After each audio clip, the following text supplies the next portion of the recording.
Olá, sejam bem-vindos todas e todos a esse nosso FIS Talks. Dessa vez, o nosso FIS Talks é com uma figura muito especial, um médico que tem feito um trabalho bastante relevante, contribuindo para que o ecossistema da saúde possa ser integrado também, que possa desenvolver soluções que tragam melhoria para o acesso da nossa população aos serviços médicos assistenciais. Nós hoje temos a honra e o prazer de receber aqui nesse nosso FIS Talks da iniciativa FIS, o Dr. Sidney Klassner.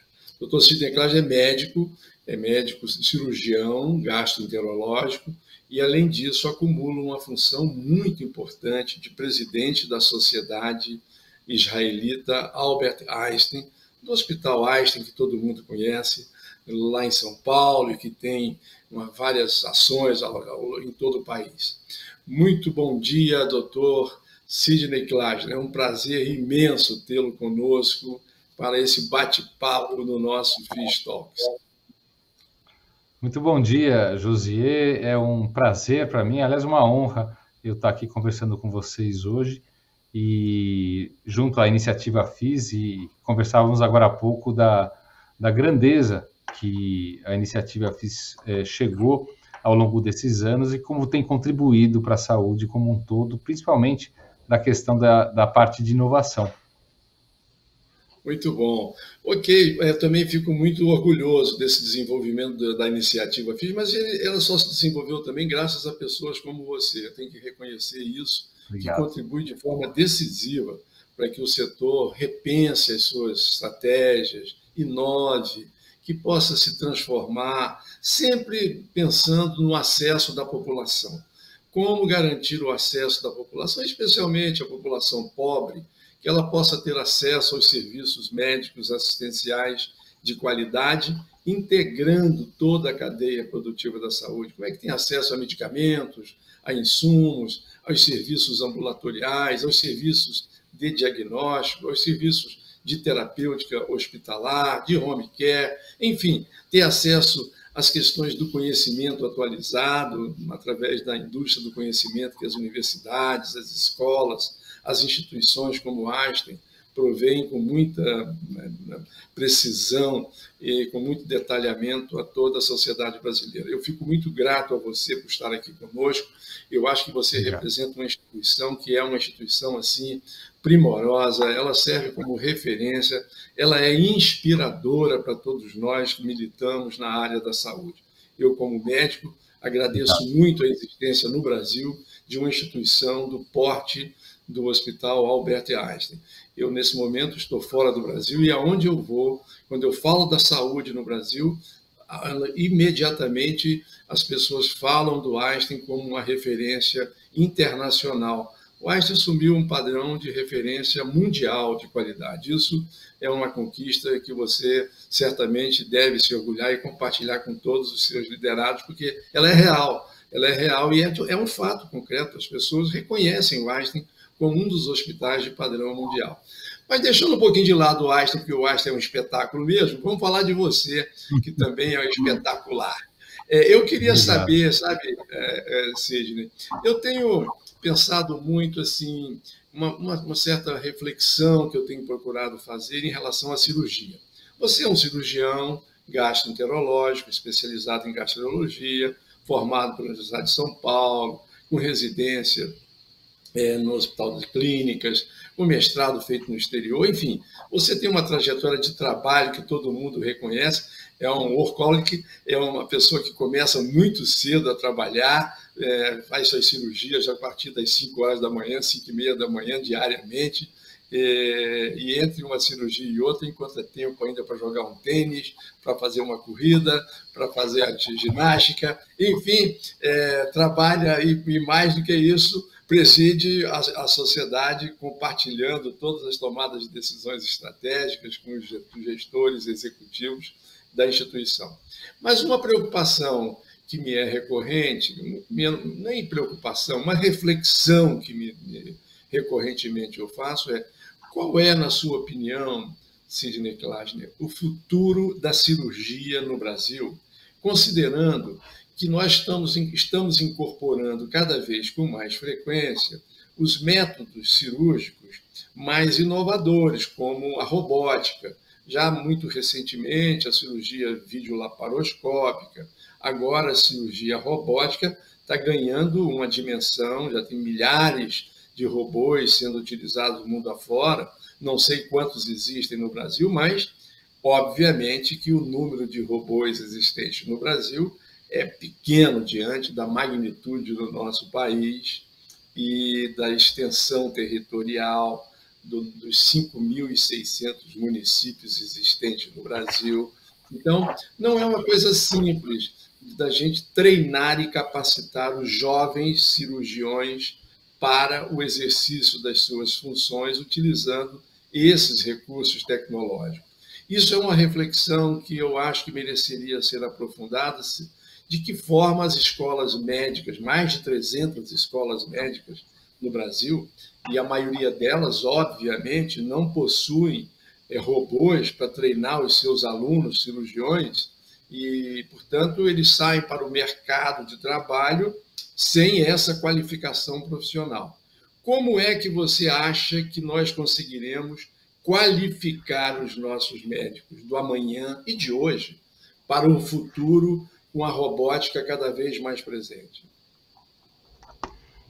Bom, pergunta espetacular, José. Muito obrigado pela oportunidade de a gente falar. Primeiro, e você falou muito a respeito da acessibilidade, né?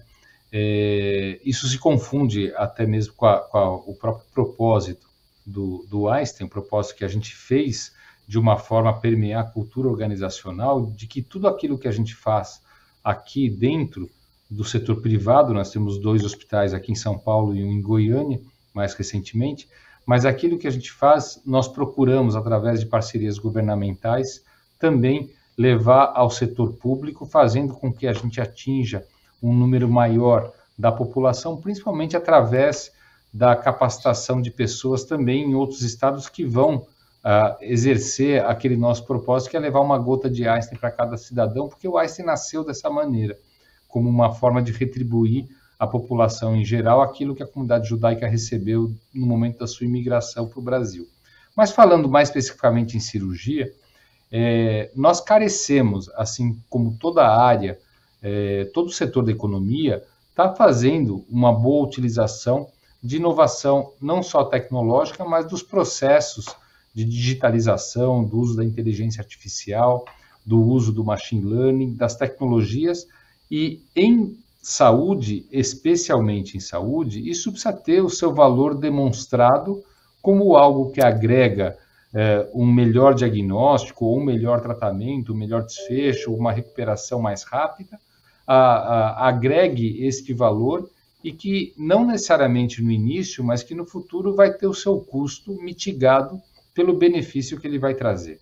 Então, antes mesmo da gente falar em capacitação, nós precisamos entender que a adoção de tecnologia ou a aquisição de tecnologia, ela tem que respeitar, primeiro, a segurança do paciente. Quer dizer, uma nova tecnologia, ela tem que ter, em primeiro lugar, você não causar dano com ela. Segundo, tentar demonstrar ou estar demonstrado através de ciência, através de validação científica, que isso agrega valor ao tratamento. A gente pode usar muito bem a robótica, como você bem citou, que já demonstrou a sua vantagem quando a gente trata, por exemplo, câncer da próstata. E ela tem a sua vantagem muito embasada no retorno precoce à atividade, na prevenção de complicações como incontinência, impotência, e isso tem mais de uma década que esse valor tem sido demonstrado. O que não ocorre com todas as patologias, quer dizer, vai existir patologias que ela será melhor tratada por via laparoscópica do que com robô, porque hoje não houve ainda evidência, ou porque ela ainda está por vir com melhores robôs. Então, antes da capacitação, a gente precisa entender aonde que esse benefício vai ser encontrado. Quando a gente passa a escalar uma nova tecnologia, o custo, obviamente, ele tende a cair. Mais do que isso, quando a gente começa, através dessa tecnologia, obter dados que permitem, através de uma inteligência, capacitar, mesmo que à distância, novos profissionais, nós estamos vencendo barreiras logísticas que procurará resolver, por exemplo, o problema da capacitação para entregar o maior valor ao paciente. Não necessariamente, por exemplo, a gente precisa ter um robô numa região onde a incidência do câncer de próstata, por exemplo, ela é muito baixa para a utilização e para a demanda daquele robô. Ou seja, a adoção tecnológica, ela tem que demonstrar o valor para uma população específica, isso se justificar num raciocínio de custo-efetividade, e certamente a gente vai recair num país como o nosso, que tem um SUS de uma forma que carece de uma boa coordenação de cuidado, que tenha centros de referenciamento para cirurgias, por exemplo, que são de mais alta complexidade. E aquilo que não é de tão alta complexidade, aí que vai fazer a diferença de que aquela tecnologia talvez não faça a diferença em procedimentos que não sejam de um desafio desta complexidade. Nós, e aí eu vou usar como exemplo, é inevitável, eu vivo isso todo dia, nós temos uma parceria, um hospital oncológico, exclusivamente oncológico, em parceria com a prefeitura, o Einstein faz a gestão e a operação do hospital, que nós doamos um robô para dentro desse hospital. Por quê? Porque há vantagem na utilização do robô em algumas cirurgias oncológicas, sim. E isso é um hospital que atende praticamente pacientes do SUS, com um referenciamento da própria prefeitura. Quer dizer, quando nós conseguirmos, num país das dimensões como o nosso país, fazer uma coordenação com referenciamento adequado, eu acredito que essas novas tecnologias elas poderão, de fato, trazer um resultado do custo-efetividade de modo a favorecer tanto a economia da saúde como o desfecho do tratamento. É muito interessante essa visão de regionalizar o acesso às altas tecnologias, quer dizer, você construir unidades assistenciais, ou construir no sentido de construção física, de organizar unidades assistenciais que possam estar concentrando ali maiores experiências e levando para dentro, por exemplo, a cirurgia robótica numa determinada região seria feito em uma unidade assistencial especializada, então, portanto, em cirurgia robótica, que poderia estar recebendo os tumores de próstata, os tumores coloretais, terminais, principalmente, porque aí o acesso por robótica fica mais fácil, mais seguro, e, enfim, me parece essa uma boa tese. Aí você poder treinar o jovem médico nessas unidades, né, para poder reproduzir a experiência dos já mais veteranos em cirurgia robótica, para aquele jovem que está saindo da universidade e que opta por trabalhar nesse ambiente tecnológico. Mas o Brasil inteiro, obviamente, não teria, né, condição de fazer isso para todo mundo, e todas as cidades teriam robô, isso não seria possível. Por favor. Então, mas até para acrescentar, porque a tua pergunta maior foi da capacitação, né? Nós também temos tido essa oportunidade no momento que a gente adquiriu de vez o Einstein de Goiânia, que o Centro-Oeste é um hub de saúde que não existia neste grau de complexidade e nem com a excelência exigida que houvesse capacidade de fazer procedimentos de alta complexidade. Eu me lembro no Dia do Médico, no ano passado, em outubro, indo para Goiânia, eu recebi a informação do desfecho do primeiro transplante de medula óssea que foi feito na região Centro-Oeste, porque nós nos propusemos a criar um hospital de alta complexidade onde ele não existia. E para isso, a cirurgia robótica também trouxesse aí a capacidade de lidar com casos que, mesmo que a evidência ainda não é totalmente estabelecida da vantagem, mas ajudar a criar essa evidência, né? Então, após a implantação do robô, primeiro nós capacitamos os cirurgiões que, porventura, usariam um futuro robô lá no Einstein de Goiânia. Isso foi feito de maneira presencial e grande parte de maneira virtual, aqui no Morumbi.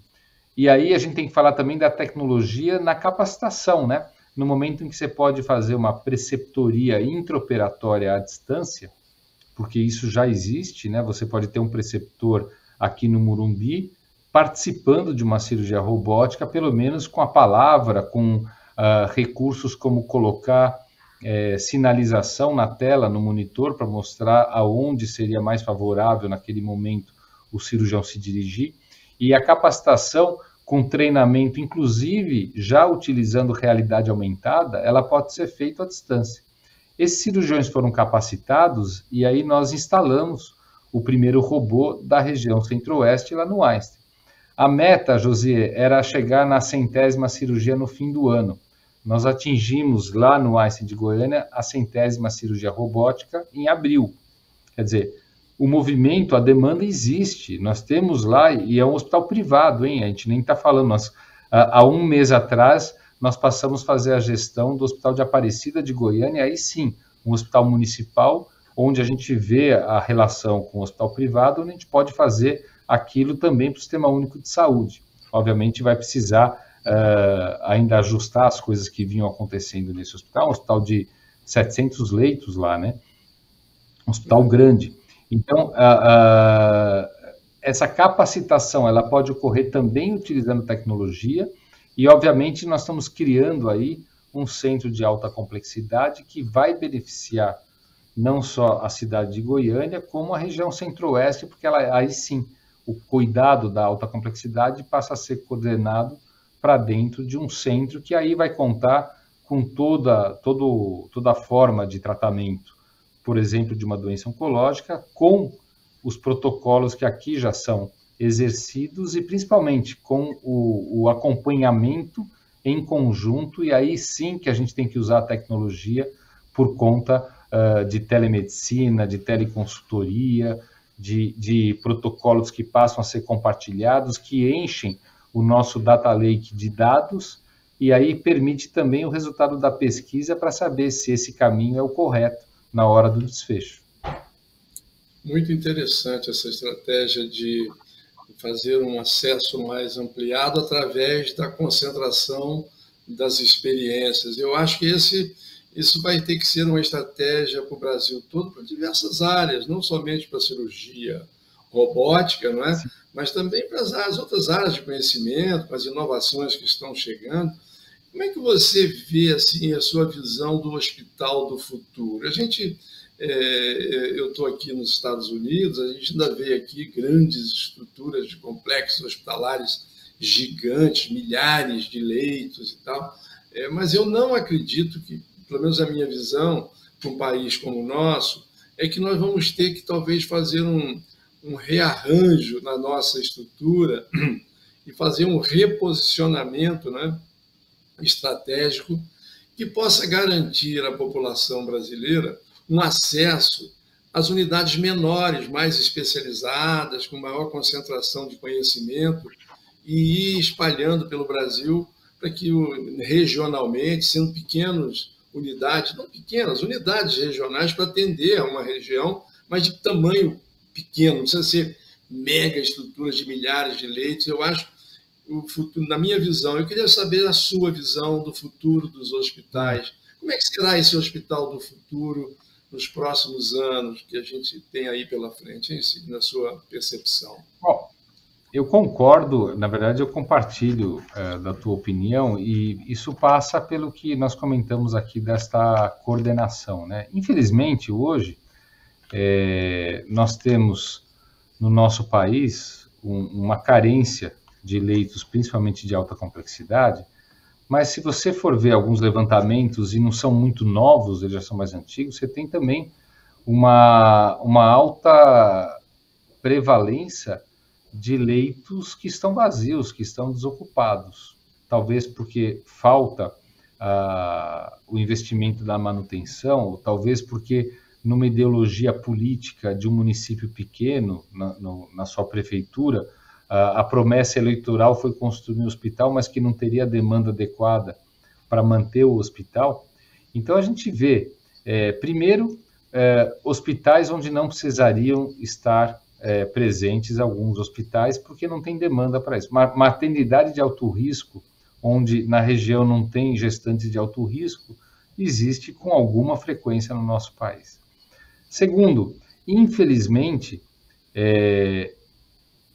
apesar de todos os esforços do CONAS, do CONASEMS, que junta as secretarias de saúde municipais, estaduais, existem municípios onde não existe uma unidade básica de saúde, não existe um programa preventivo de atenção primária, mas existe uma Santa Casa, que é um hospital talvez voltado a fazer procedimentos de atenção secundária, de média complexidade, mas acaba lidando com um substituto, porque é a única coisa que existe, para aquele papel que uma unidade básica de saúde deveria ter. Quando eu falo assim, é o paciente certo na porta certa. E muitos municípios não têm a porta certa. Ele é obrigado a se apoiar, por exemplo, num dos hospitais da rede filantrópica das Santas Casas, que a gente vê todas as dificuldades que passa por uma remuneração inadequada pelo serviço que presta, e essa coordenação que eu comentei no começo, ela deveria, de fato, você bem falou, ela deveria ser mais regionalizada, não necessariamente através das fronteiras de estados, porque às vezes uma região de mais de um estado ela é peculiar para aquele tipo de atendimento. Por exemplo, a gente pode destacar a região norte. Muito do que aconteceu da mortalidade na pandemia aconteceu porque não havia nem profissionais uma quantidade adequada para o número de pacientes graves que estavam nas terapias intensivas, não existiam especialistas treinados, por exemplo, para manejo de respirador, e isso aqui talvez fosse resolvido quando, num planejamento, pelo menos numa região, ou pelo menos numa cidade, num município melhor preparado, seria referenciado os pacientes graves daquela região toda, como para doenças de alta complexidade. Isso não é muito fácil, não é muito simples de fazer, quando a gente tem também, do ponto de vista político, diferentes formas de visão. E aí, assim, exemplos não faltaram. A pandemia escancarou tudo que era escondido e tornou transparente, né?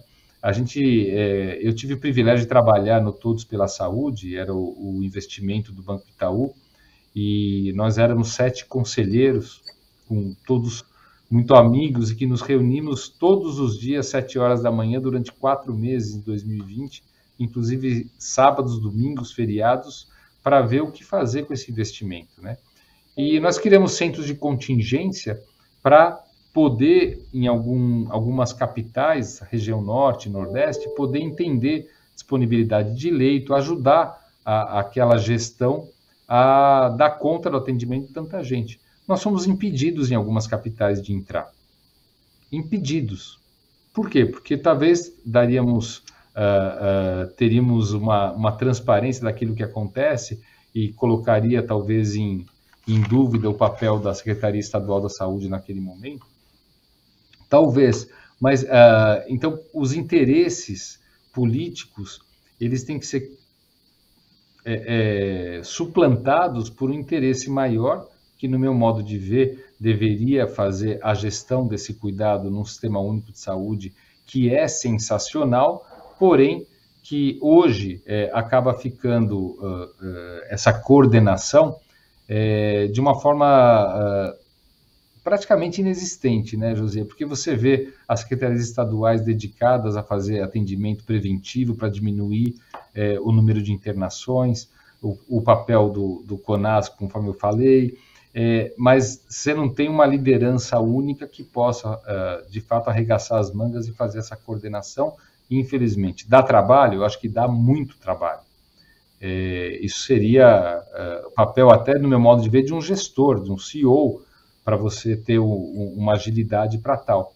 E isso permitiria a gente, de fato, chegar naquilo que você comentou, numa regionalização, onde a gente teria atenção primária distribuída, usando mecanismos digitais para agendamento de consulta, usando o papel de profissionais da saúde, não necessariamente médicos, que hoje são impedidos de algumas atividades pela lei do ato médico, e essa rede de atenção primária faria a prevenção e, quando necessário, os hospitais de média complexidade e só daí os hospitais de alta complexidade que responderiam para uma determinada região. Isso seria o sonho de consumo de qualquer gestor de saúde, que não é fácil, eu sei que não é fácil, mas a gente deveria sempre brigar por isso.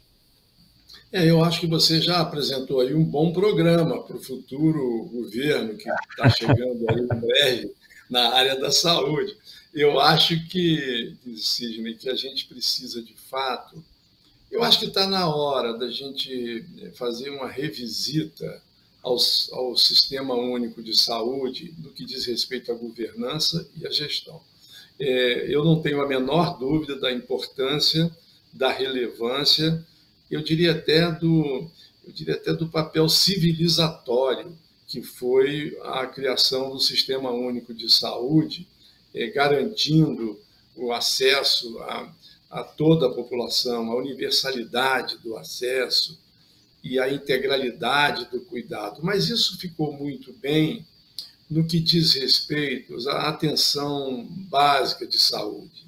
Eu acho que os nossos sanitaristas, que foram brilhantes quando organizaram naquela Conferência Nacional de Saúde a estrutura do SUS e propuseram que a Constituição absorvesse aqueles fundamentos, ela foi importantíssima. Mas é óbvio que faltou aqueles nossos brilhantes sanitaristas experiência na questão da atenção terciária, da alta complexidade, da gestão de hospitais, gestão de rede, gestão de ambulatório, enfim, não foi a visão deles isso, o que é natural. Naquele momento político, vamos organizar a atenção básica, a atenção primária. E isso, eu não tenho dúvida alguma que o SUS exerce com muito brilhantismo, com muita eficiência, com muita eficácia. Mas quando vai para os níveis intermediários de investigação diagnóstica ou alta complexidade, aí nós temos um problema para resolver que não foi bem equacionado, não foi pensado também, óbvio. Isso em 1990 não seria possível imaginar que o mundo digital ganharia essa aceleração que ganhou, que a incorporação de tecnologias novas pudesse acontecer com tanta velocidade. O SUS ele foi escrito no mundo analógico, o pensamento analógico, e que era normal, era o mundo que a gente vivia, não vivíamos um outro mundo. Então as pessoas conseguiam enxergar aquele mundo. Então agora está na hora da gente repensar isso, e eu espero que essa pandemia tão trágica, que matou quase 700 mil brasileiros e brasileiras, ele tenha servido para alguma coisa. A gente não pode abandonar essa experiência trágica que nós vivemos e verificar onde foram as falhas. Você falou da falha da qualificação profissional, eu acho que isso é um problemaço. Nós vimos isso durante a pandemia. Ser com certeza absoluta, a maioria dos profissionais de saúde das regiões mais distantes do Brasil não estavam qualificadas adequadamente para gerenciarem as tecnologias necessárias, respiradores, monitores, coisas de alta complexidade, e isso nós não tivemos sequer o mapeamento das nossas disponibilidades de leitos de UTI, de leitos de cuidados mais intensivos, que nós pudéssemos fazer. Nós não temos até hoje isso no Brasil inteiro, um mapeamento do que está, da capacidade instalada, seja de pessoas, qual é a qualificação das pessoas e qual é a capacidade instalada física, as unidades, quartos, leitos hospitalares, leitos de UTI, equipamentos disponíveis, aonde estão disponíveis, para que a gente possa fazer uma logística de mobilizar com velocidade os recursos para as áreas que mais necessitam. Enfim, nós temos que rever esse modelo de gestão do Sistema Único de Saúde muito rapidamente. E você foi no ponto correto. Eu acho que se nós não fizermos isso, nós não teremos aprendido nada com a pandemia e ficaremos aí diante dessas figuras menores, nem vale a pena a gente comentar, que resistem, por exemplo, a uma iniciativa como essa, patrocinada pelo Banco Itaú. Isso é uma coisa que chega a ser ridículo, as pessoas quererem resistir a uma contribuição, uma colaboração, para não perder o poder, a gestão, a governança, no momento de uma crise sanitária daquela dimensão. Mas isso deixa que Deus julga cada um. Vamos tentar resolver aqui no nosso ambiente humano o que a gente pode fazer, e a minha sugestão é que a gente, para o próximo governo, seja lá quem for, a gente consiga fazer uma revisão desse modelo do nosso sistema de saúde brasileiro, que eu acho que ele pode melhorar muito o acesso à população se tivermos boa vontade dos gestores que estão ali. Mas eu queria agora, mudando um pouquinho, Sidney, conversar agora um pouco sobre o Hospital Einstein, sobre aquilo que vocês têm feito de inovação. Nós temos trabalhado na iniciativa FIS, a construção de um data lake, nós temos lá vários cientistas de dados, temos gente fazendo um monte de coisas que possam garantir a navegabilidade do paciente dentro das estruturas menores. É óbvio que uma estrutura como Einstein não precisa da nossa contribuição efetiva, porque tem recursos humanos, financeiros, tem capacitação, tem tecnologia, enfim, nós precisamos colaborar um com o outro, e isso vocês fazem de uma forma extraordinária. Mas, de toda maneira, vocês já estão à frente disso. Como é que vocês estão tratando essa questão da gestão do paciente na porta de entrada da emergência? Se vocês já estão trabalhando com predição, já estão trabalhando com customização, quer dizer, individualização do problema a partir dos dados acumulados nos seus data lakes e nas suas inteligências artificiais com seus algoritmos. Como é que vocês já estão atuando assim? O cara entra na emergência, eu já consigo definir a probabilidade dele precisar de uma cirurgia, dele precisar de um procedimento qualquer, para eu poder organizar a existência de um leito, organizar a chegada do especialista necessário, que nem sempre está disponível, enfim. Essa questão já está sendo estruturada dentro do Einstein, com as suas incorporações de inovação?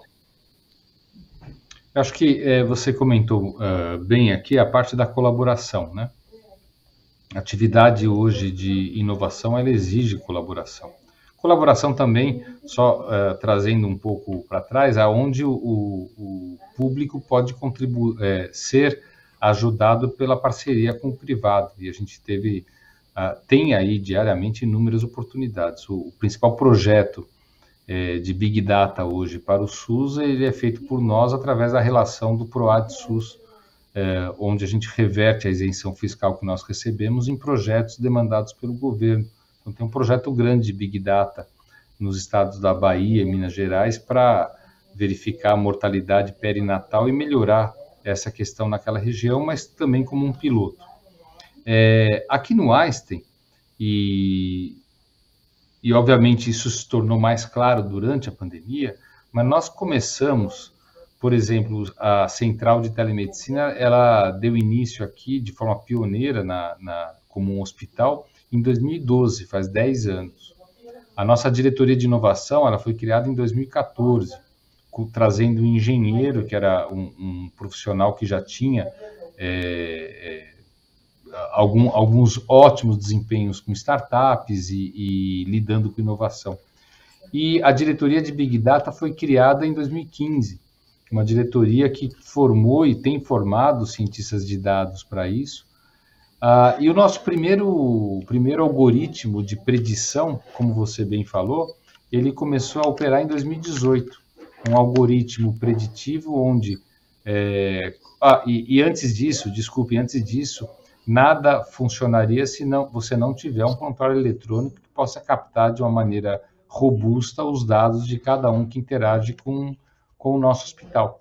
Isso foi feito em janeiro de 2017, depois de 2 anos, tropicalizando um prontuário eletrônico que foi trazido dos Estados Unidos, um dos 2 prontuários eletrônicos que hoje recheiam quase todos os hospitais americanos. Então, 2 anos nós levamos para torná-lo brasileiro e também treinar as pessoas que fizessem sua implementação, que foi em 2017.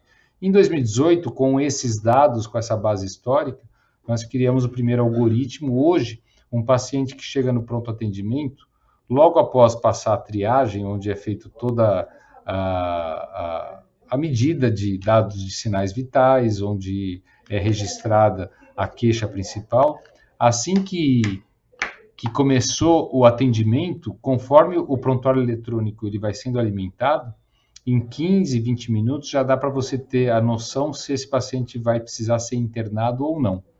Isso uma acurácia acima de 90%, com base nos exames pedidos, no prontuário, na base histórica desse paciente, o que permite um leito ser bloqueado, um leito destinado ao seu diagnóstico. Porque a gente sabe também aqui, Josiê, que por nossa base também histórica, um paciente com determinado diagnóstico internado numa ala que não é propriamente dita para este diagnóstico, ele fica 13% a mais do tempo internado no hospital. Quer dizer, você atrasa a saída dele, o tempo de permanência aumenta só por não estar no diagnóstico, no setor destinado a esse diagnóstico. Se internar uma fratura de fêmur na ala, por exemplo, que é destinada a doenças clínicas, esse paciente vai ter um atraso da sua alta. Então, com 15 a 20 minutos, esse leito já é bloqueado. Na medida que o médico pede a internação, depois de resultado de exames, o leito já está pronto, melhora a experiência do paciente, desafoga o pronto atendimento, que esse paciente não vai ficar esperando no pronto atendimento, o leito fica pronto, e a gente consegue também fazer a predição da quantidade de leitos que são necessários. Isso já é possível fazer de forma sazonal, de forma semanal e de forma diária, e às vezes até em momentos do dia diferente, o que também nos permitiu adequar o RH, por exemplo, do pronto atendimento, com base nesse algoritmo. Outro dado interessante foi que nós passamos a utilizar um algoritmo também há uns 2 anos e meio de agendamento cirúrgico, onde o médico entra com a informação do agendamento da sua cirurgia e o sistema acaba identificando que tipo de equipamento esse médico costuma usar, quanto tempo ele leva para fazer aquele procedimento, e não importa se é o mesmo procedimento, existe uma variação muito grande de uma equipe para outra. Qual é o tempo médio de atraso desta equipe para começar? Então, isso nos conferiu uma gestão do tempo operatório, uma readequação do agendamento, conforme, por exemplo, se uma cirurgia é cancelada, e permitiu a gente, por dia, criar 4 slots de agendamento a mais por dia no centro cirúrgico, com a mesma infraestrutura, otimizando o desperdício do tempo, também baseado em algoritmo. E talvez o último exemplo que eu queria citar aqui é nós temos o Centro de Monitoramento Assistencial, que é uma sala onde a gente dispõe de telas de LCD na parede, com profissionais administrativos, e essa tela reflete 150 indicadores de qualidade e segurança dos 640 leitos do hospital ao mesmo tempo. Então, se um paciente, por acaso, deixar de receber um analgésico quando está mencionado que ele está com dor em até meia hora, que é uma esticada no prazo, né? Ninguém precisa ficar meia hora com dor, mas se ele não receber, o sistema toca um alarme, porque o dispositivo não reconheceu uma atitude frente a uma queixa de dor. E esse profissional administrativo sabe para quem ligar para perguntar o que está acontecendo. A mesma coisa com o horário de antibiótico, a mesma coisa com o monitor, um traçado de um monitor no centro cirúrgico, que porventura o anestesista pode não estar acompanhando, então o sistema avisa e esse profissional liga para o anestesista para perguntar se está tudo bem, se ele precisa de ajuda. Então, essa central usa também de inteligência artificial para apresentar dados de qualidade e de segurança do paciente de uma forma geral de todos os leitos. E isso contribui, obviamente, para a gente não ter evento adverso grave aqui. Ou seja, a tecnologia ela tem que entrar numa atividade de saúde como um instrumento para que ele atinja o seu propósito. E isso só é possível quando você investe e muda culturalmente a mentalidade dos colaboradores da organização. Sem dúvida. Espetacular e muito alinhado com o início da nossa conversa, de falar do acesso. Quer dizer, é você garantir através da tecnologia, que é precedida do dado, da informação, para que o acesso do paciente seja facilitado. Você veja, você criou mais oportunidade de tempo de cirurgia para um maior número de pacientes que talvez ficasse esperando 1, 2 dias mais em uma condição diferente desta que o nosso Einstein organizou. Parabéns, eu acho espetacular isso. A iniciativa FIS tem muito a aprender lá com o que está sendo feito no Einstein. Eu preciso muito que a gente integre nesse modelo de economia colaborativa, porque como também somos, como Einstein, uma instituição sem fim lucrativo, vamos compartilhar isso com os hospitais de médio porte, que não têm a mesma capacidade de desenvolver, e ajudá-los a melhorar o acesso à população. Bom, nós já estamos caminhando aqui para o final da nossa conversa, mas eu queria trazer um tema que é um pouco árido, mas que me parece relevante. Eu tenho pensado muito dentro da iniciativa FIS, Sidney, de que forma os nossos cientistas de dados têm trabalhado muito nessas questões de predição, de customização, enfim, de tudo isso que a gente conversou aí, que possa facilitar o médico a melhor tomada de decisão. Entretanto, nós precisamos também fazer uma análise mais comportamental das nossas estruturas, especialmente dos nossos profissionais de saúde, de que forma a gente mede a atitude, o comportamento, a tomada de decisão. Nós tivemos essa semana uma coisa muito triste no Rio de Janeiro, que foi um anestesista violentando sexualmente uma paciente sob sua responsabilidade.